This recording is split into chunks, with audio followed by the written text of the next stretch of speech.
We turn to Walid Phares to explain. Born in Lebanon, former professor and lawyer, now author of a book called The Coming Revolution, Struggle for Freedom in the Middle East.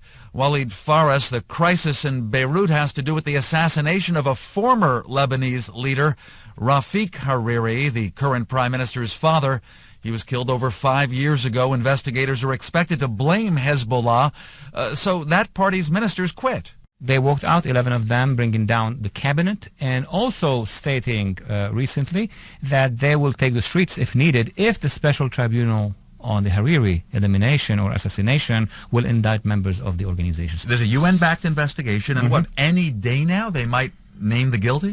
Any day. Actually, Hezbollah pretend that they have information that this is manufactured by Zionism, quote unquote, and Americans. But in fact, the real story is that Hezbollah may be indicted. The Iranians won't be happy with that because Hezbollah is the nexus of their networks worldwide and in the region. Recently, military and intelligence chiefs in Israel said another war on the Israel-Lebanon border is inevitable. In the summer of '06, it happened. Rockets from Hezbollah and Lebanon hit northern Israel. Now the Israelis fear that the rockets are improved. They could hit Tel Aviv. Well, war is one of the cards that the leadership of Hezbollah always talks about, but the facts of Hezbollah are even more important than the talk because they are improving in the quality, in the range of those missiles. They have 45,000 of those that could cover most of Israel. But more important is that they are coordinating this with the Iranians, who are actually improving their almost ICBM, the very long-range missiles. So we're not talking only about Israel, Hezbollah. We're talking about a conflagration in the region. So if Iran feels pressure, it might give Hezbollah the green light to start trouble.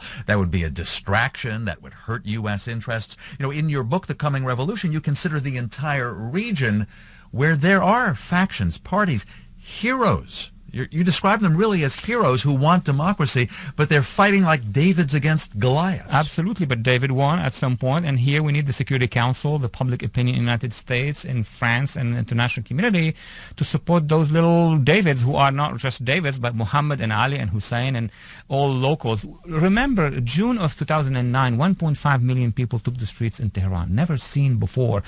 5 years before in Beirut, 1.5 million people took the streets in the demonstration. Southern Sudan is now voting on referendum. Darfur is up. Women on internet and elsewhere. There is a movement that never existed before. And if you compare it with what happened in Eastern Europe, yes, there is a revolution brewing in the Middle East. Dr. Walid Phares, you're the author of The Coming Revolution, Struggle for Freedom in the Middle East. Thanks very much. Thank you for having me.